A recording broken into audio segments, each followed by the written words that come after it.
Funding for the Hinckley Report is provided in part by the Cleone Peterson Eccles Foundation Fund, Merit Medical, and by contributions to PBS Utah from viewers like you. Thank you. Tonight on the Hinckley Report, former President Donald Trump touches down for a brief campaign stop in Utah. After a major ruling on Amendment D, legislators regroup and strategize next steps. And our panel discusses the rise in political violence, reflecting on what it means for our country.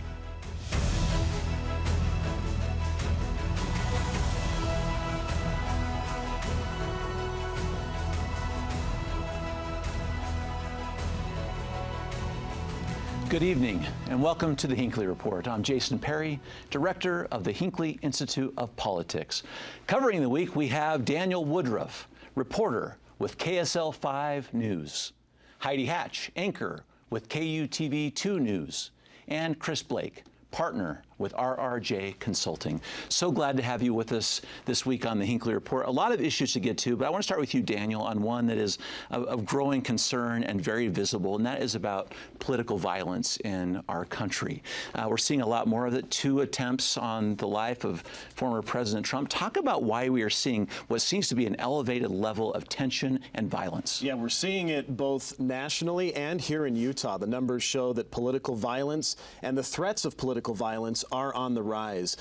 I think there are a number of things you could look at as to the reason for it, but I think one thing that I've noticed over the last few years is that we have gone from talking about political opponents as merely opponents or people that we disagree with to evil and folks that are trying to actively destroy the country. And when you have that type of rhetoric, I don't think it's surprising that we see threats and violent incidents on the rise. And we've seen it in this state. And I think the numbers for 2024 are already staggering, that we have had a large number of threats against elected officials and such compared to previous years. Well, I want to talk about that for a minute, because this is just on local, Heidi. So, according to the Utah Statewide Information and Analysis Center, there is such a thing, 73 threat incidents towards Utah officials just this year. I think it's concerning, and a lot with what Daniel said. I just think that there's so much hate for the other candidate instead of love of country or love of the process or trying to get to the end goal of what you want, that people are just blinded by that. And as a part of the media, sometimes I'm a little bit ashamed of the way that sometimes these are covered. I think that we live in a world where we kind of downplay these, or it turns into a quick joke or a meme, but I think it's a serious issue. And I think if we take it seriously, people will act accordingly. But I just think that it's not being taken seriously, and I think that's concerning. I heard Democratic Senator Richard Blumenthal the other day, after he came out of a Secret Service hearing, saying that if Americans knew what they had just heard in that hearing, that we would be shocked and appalled. And I think that that shock and appall is what's missing, where we're not really digging into the answers, figuring out where these problems come from, how do we fix them, and how to make it better. And they sometimes just get brushed aside, or we don't dig into them because maybe we don't want to know the answers. And so I just think we all need to try better to really look at where these problems are, how to solve them, and then how to have real conversations like we're having around the table right now, instead of looking at someone as, you know, evil, because that's how we look at other people who don't agree with us now.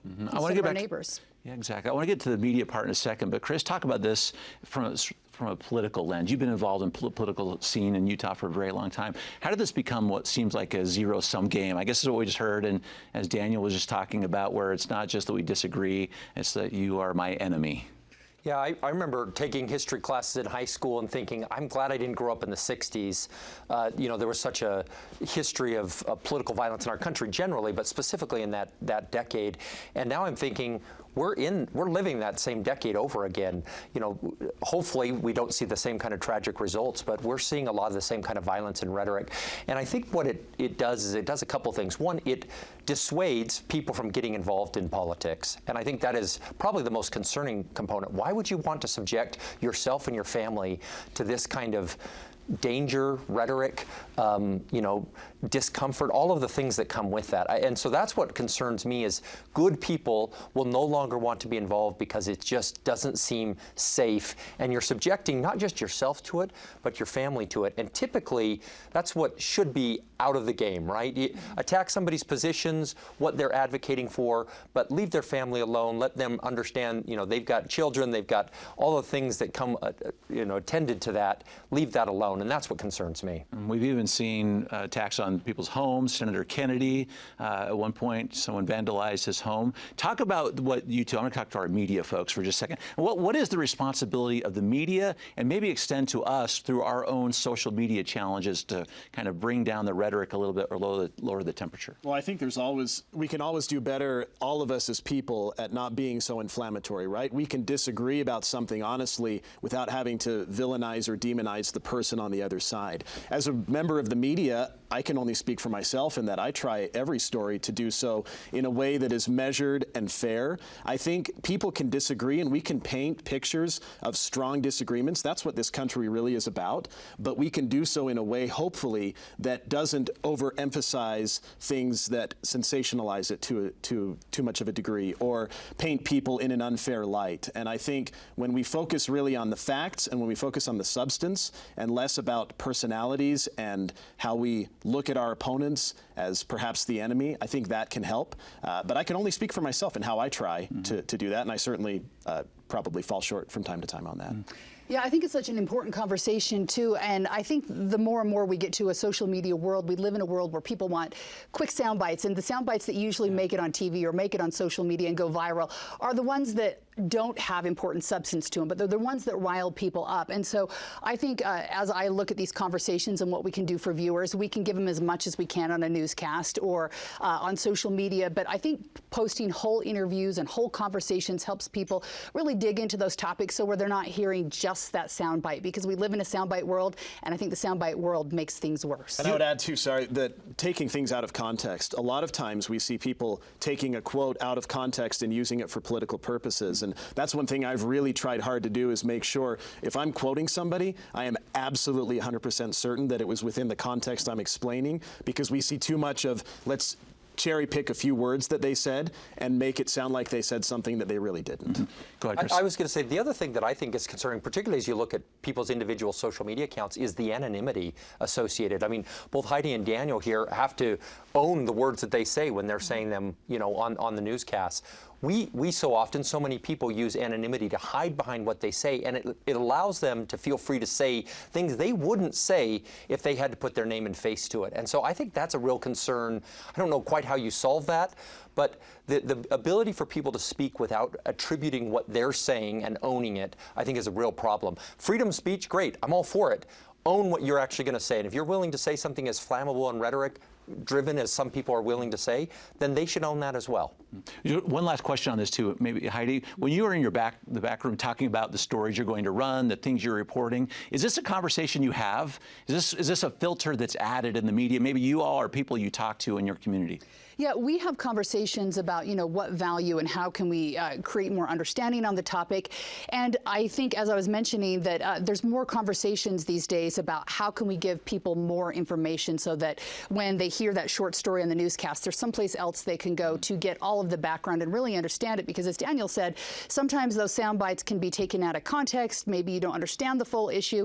And I think that time, unfortunately, works against us sometimes. And so I think we go into these conversations saying, how can we make sure that viewers get the full breadth and scope of the story and can really understand it? And I think these days that means sometimes driving them online to go watch the full video on YouTube or go watch a longer version of it on, you know, your website so that people can really dig into the issues if they choose. I hope people choose to do that, though. Unfortunately, sometimes it's the headline and they're out and then fighting online about it.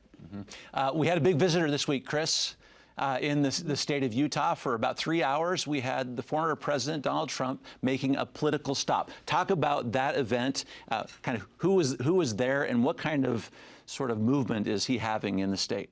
Yeah, I'm always fascinated by how Donald Trump is received in this state. I mean, he has not been universally popular as he has been in some other red states. He came in for a short visit to raise money. That's not uncommon for political candidates to do. I'm sure we'll see others make stops here and in the future on a very short time basis. I wasn't there. I know that a number of politicos were.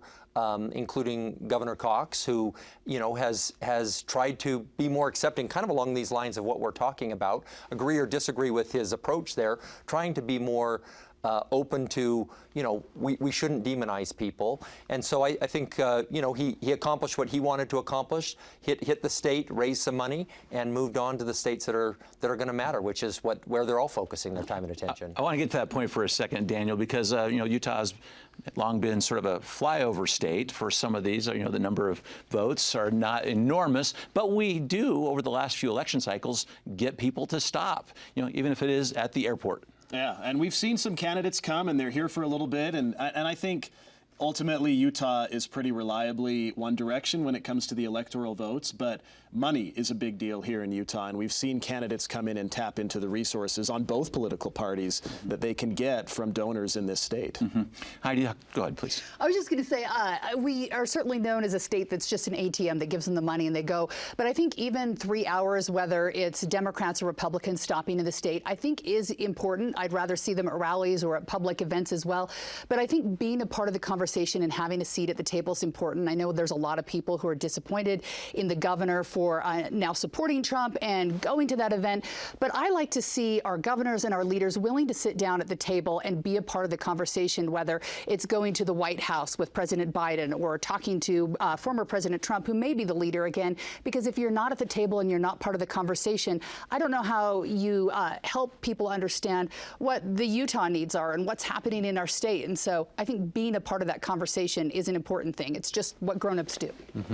Chris, we've talked in the past about Utah having sort of outsized influence on the national stage, national politics. Are you still hearing that in this election cycle? Is that still the case? Or do we have people and players who are really impacting the national narrative? Yeah, I think there are, but I think, it'll be interesting to see as we add, likely Senator John Curtis and Mike Kennedy, what kind of influence they have, because they are coming up behind a legacy of really significant folks. And I think Governor Cox falls into the same category. He has had real outside influence, but has been seen as kind of this outside, or never Trump voice. And he said, that's not who I am. That's not what I want to be. I want to be about practical solutions, as Heidi's talking about. And I'm willing to engage with anyone. And I think that's where he deserves real credit, and where our policymakers generally do well is engaging in conversations and not being afraid to cross the aisle, to rally votes together. And that's where they'll be most effective. And I think and believe that the type of people that we continue to elect here are generally striving towards that goal. Okay. I want to get to some local political issues. I want to talk about some movement in the court this week, Daniel, on Amendment D. We've talked about this on the Hinckley Report last week. I think we're going to talk about it for a few more weeks to come because so much is happening. But this is the legislature's constitutional amendment that we'll be voting on. It has to do with reforms to the initiative process. I'll leave it as we talk about the details of that. But the court is going to decide a big issue this next week on the 24th. That's right. The Utah Supreme Court is going to decide whether that Amendment D is valid or not on the ballot. If you remember, a district judge recently struck it down and said it can stay on the ballot, but it is null and void. And this judge said that it's because the legislature wrote misleading language about what it meant and did not adequately, according to the law, advertise it in all of the counties across the state. The legislature was obviously very upset by this ruling, as they have been by a number of recent rulings, and that's an interesting theme all by itself. But this next couple days, when the Supreme Court convenes, will be an interesting moment where they will decide if voters, as they mark yes or no on that ballot, if that's going to count or not. And it's a bit ironic, too, because ultimately what led to this is the Supreme Court initially saying legislators cannot change the intent of initiatives. So you have this full circle where we started in the Supreme Court, we're back to the Supreme Court. The very same people. Go ahead, Heidi, talk about this, because it's going to be a very interesting series of maneuvers that come after this ruling. Yes, and we're seeing it now with Amendment A as well that might be following suit. But I think it's important to look at that when we're looking at the state legislature, which has long been held by Republicans and influenced by Republicans. If you go to the do unto others rule, would they like it if Democrats were doing the same thing in the opposite direction? I think voters expect their media to be unbiased, and I think the ballot should be the same. When they read it, they shouldn't be swayed in one direction or the other. And I know there's been the argument, well, they can go read the amendment. It's not long. It's easy to understand. And I think that's beside the point. I think that you need to have a question that really just lays it out, lets people decide for themselves, and doesn't push them in one direction or another. We don't have a presidential ballot with stars and hearts and flowers by some and then skull and crossbones by others. We're not influencing people. We're giving them an option to choose. And I think that when we start to sway it in one direction or another, or even and rush the process as we're seeing, I think we're doing a disservice to the people of Utah. An amendment is a change to the Constitution, and that should be done deliberately, carefully, and I hope with good conscience. I'm curious why the court even decided to take it up. I think it's a fascinating conversation. I mean, do they have remorse, may not be the right word, but some concern over their original ruling and kind of where it has led? They didn't really need to take it up. The district court judge had ruled there would be a trial that would allow that to play forth. They could have held their powder a little bit. So it's curious to me why they decided to take it up and what they would add to it. Will they add some language to what alter and reform means within their original ruling? Will they just say, yeah, it can't be published, it continues to be null and void? But I'm not entirely sure why they took it up. They didn't really need to. The ruling had been made, and so I'm curious what will come of that and what additional ramifications. Daniel mentioned Amendment A. You know, does that become null and void here in a couple of days? I mean, it's a fascinating question about what's happening here. Well, Amendment A is about income tax being extended to other state needs beyond. That's the point. But maybe explain that for just a minute, because a couple of these key issues have been brought together. Those two and maybe others. Go ahead. Why don't you start with that, Chris, and then Heidi. Well, there are two other constitutional amendments on there. There's one dealing with sheriffs in the Constitution, and one dealing with SITLA, state institutional trust lands. You know, maybe those get knocked off the ballot as well, because they would have the same defects potentially that Amendment A and Amendment D have, which is that they weren't published in a newspaper in each county within a certain time period as the Constitution requires. But the big issue with A and D that those people are, the plaintiffs are talking about is, do they have misleading language? Are they indicating what the language actually does? I would argue that shows that the amendment or the initiative process can be flawed. You can easily influence with amendment language how the way people vote. And I think that is a concern, and one of the concerns that the legislature has about, you know, the crudeness of, that's not quite the right word, but of the initiative process, because it is so black and white, so binary, and most legislative processes are not. Amendments get added, things get changed, they change it, you know, the following year, and that's lost within the initiative process. Mm-hmm. Yep. And even just a year ago, we were having an attorney or an outside person look at it and sit down with them and go over that and say, hey, this needs to get changed. Maybe this word's leading people in a different direction. We don't have that. And I think having outside eyes and ears after something's written, I think, is important to the process. That obviously was changed, and that was changed by people we've elected to the legislature. So the people of Utah have a choice in part of this, but sometimes those choices are made for them, and then you have to decide if that was the right route and which direction we've gone.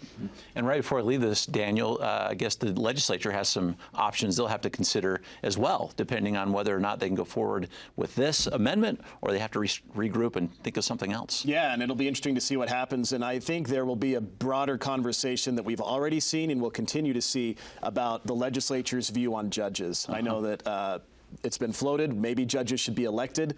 Governor Cox tried to pour cold water on that in his news conference this week, saying he does not like that idea. But there has been some obvious tension recently between the legislative and the judicial branches of government in the state of Utah. So interesting. Let's get to another topic here that is going to be, I think, front and center over the next couple of weeks, and that is about the integrity of our election process. Chris, we had a little bit of an issue this past week in Utah County. There's a process called fast casting. FastCast this is something that just was implemented this year, where people can fill out their ballots, they take it to a polling location, they don't have to sign it, but they sign in when they go in, and then they scan their ballot instead of putting it into the mail, which led to a little bit of a discrepancy. It looks like 19 more ballots were cast than people who signed in Utah County. Yeah, I try to explain, when people ask me about the election system, I try to explain to them how decentralized the system is. I think that's its strength, right? These are county clerks throughout the country, but here in Utah, 29 of them administering these elections. Influencing those in the negative is really almost impossible. But what can happen is when county clerks don't take their job seriously, and I think that is a problem here in Utah County. He is not instilling confidence in the election system. He's casting doubt on the U.S. Postal Service being able to deliver those ballots, and I think there's real concern there about what he's doing specifically. But generally, these elections are well run. They don't have significant issues, and we should have confidence and trust in our elections. And we need to talk about that more, about how the system works and how decentralized it is, which allows, the opportunity for fraud to be almost non-existent. You impact one ballot in one place, okay, fine, that's still problematic, but it's just so impossible to impact this system at a grand scale because of the way we run elections in this country. A couple of the issues that came up were one is about sort of this fast cast, but also the discretion of people who are checking the kind of the poll workers when you're signing your signature. How stringent can you be? There's a lot of discretion in some of these places when it comes to the polling. Yeah, my colleague Lindsay, who reported on the fast cast issue, also reported that in Utah County, something to the effect of 5 times as many signatures were rejected in Utah County compared to others. And I can't speak beyond that, except that's I think a staggering statistic when you look at all 29 counties, and this county is clearly rejecting more signatures than others. And we've seen problems over the years with Utah County, and I think maybe it's due to the fact that their process has been changing. When you change the process, there's kinks that have to be worked out along the way. I know when most of the state adopted mail-in ballots, they were slower to do it. And then I believe it was a presidential election where a lot of people had those ballots in hand. They didn't realize they could drop them in a drop box on election day, so they went and waited in these really long lines to vote.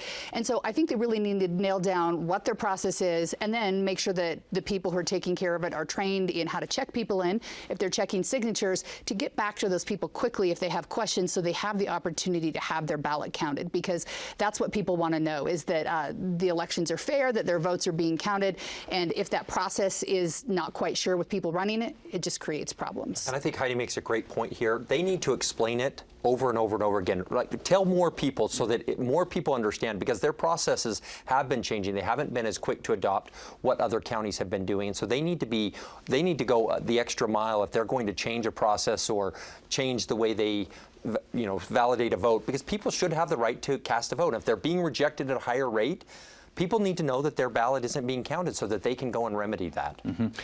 So we talked about this about Utah County, but this has not been the case necessarily statewide. I want to go through a couple points here really quickly on some polling that the Hinckley Institute did with the Deseret News, just kind of show where the rest of the state of Utah is. Chris, we'll start with you on this one. This is in 2020, so we're going from this election cycle. 2/3 of people in the state of Utah said that they were going to be voting by mail, and 83% of them said that they had voted by mail before that election. Seems like that's a huge number of people who have confidence in it and still do it. I'm a baseball fan, so I like nostalgia, and I loved the idea of going to the voting booth. But the first time that I voted by mail, I said, we're not going back. And the reason is it's just a lot easier. It allows you more time to process the vote, maybe look up something, study a candidate that you're not aware that's going to be on there. And I think that's a benefit, that people have more time with their ballot rather than less time, or the pressure of being there on election day and, oh, I don't know who this judge is, or I don't know what this issue is. This allows you more time to study it. I think it's beneficial. It allows more people to engage and to better understand the issues. I think I'm the same. I like to be able to sit down, especially as you get kids that are growing up and starting to vote, and you can sit down and talk about the issues. But I do think that even while we have confidence of 75% or 80%, we can always do better. And I think that as we look at this process and learn, I think that we can make sure that people are completely confident in this process as they do that. And whether that's giving them the fast casting or giving them the ability to drop it in a drop box so they feel like they're taking out the middleman or get the pomp and circumstance or whatever it is, I think that we can always do better than where we are. And I think that if we sit down and look at this seriously, like we should at many other issues, we can make sure that people all feel like their vote's being counted and they don't have to be concerned that maybe something else is happening. Go ahead, Daniel. I was also going to say, I've covered post-elections where I've been to county clerks' offices, and I've seen the processing of the ballots taking place, and you as a citizen can actually go and observe that process. I've heard some clerks lament that very few citizens actually take advantage of that. And that's a way they can go and find out for themselves. Go see for yourself, what is this process like? How is my county clerk carrying this out? And are there any problems I should be aware of that I observe? But I've heard that many don't do that. You can also, register and check to see if your your vote has been registered. It tracks it every step of the way. One last piece on this, Daniel. 89% of the people that we polled, and this is in June of 2022, said that they were confident that their vote-by-mail ballot was counted accurately and that it was conducted in a fair and accurate manner. I think Utah's generally had a pretty strong high confidence in voting by mail, and I think you've also seen that at the legislative level when some lawmakers have pushed to get rid of vote by mail. They've run into tremendous resistance and have gone nowhere. Okay. I want to hit one more issue because it's kind of fast-breaking right now for us, Chris, because we have a congressional seat up for grabs here. Senator Mike Kennedy made a big announcement this week, and I want this is sort of the insider's story right here. People who, what did he do, and who's going to run for his spot? Well, he's likely to win that 3rd congressional seat, and so he'll be stepping down from office to take that. He's in the mid-cycle of his current Senate seat. Those are on 4-year terms. So with that, there will be a special election to replace him. A couple of people that look like they will be running represent Brady Brammer, who lives in the area, a former county commissioner, Bill Lee, and I've heard that a son of a former governor, Brad Herbert, who is a businessman, is also looking at running. I suspect there will be probably 10 to 11 people that ultimately get into this race. We saw Senator Andrade just across the valley step down recently, and I believe there were 12 people that ran in that seat. So I think we're going to have a number of people that jump in there as well and look for the opportunity to serve in the state Senate. In our last 20 seconds, how will any of this impact Senate leadership elections? It could potentially have an impact just because it's a reasonably small body, and I suspect that there will be some contested elections within Senate leadership, and so one vote can sway that one way or the other, and that person will be coming in brand new to a body and be voting in that election here in early November. Excellent. Thank you so much for your really great insights this evening. And thank you for watching the Hinckley Report. The show is also available as a podcast on pbsutah.org, YouTube, or wherever you get your podcasts.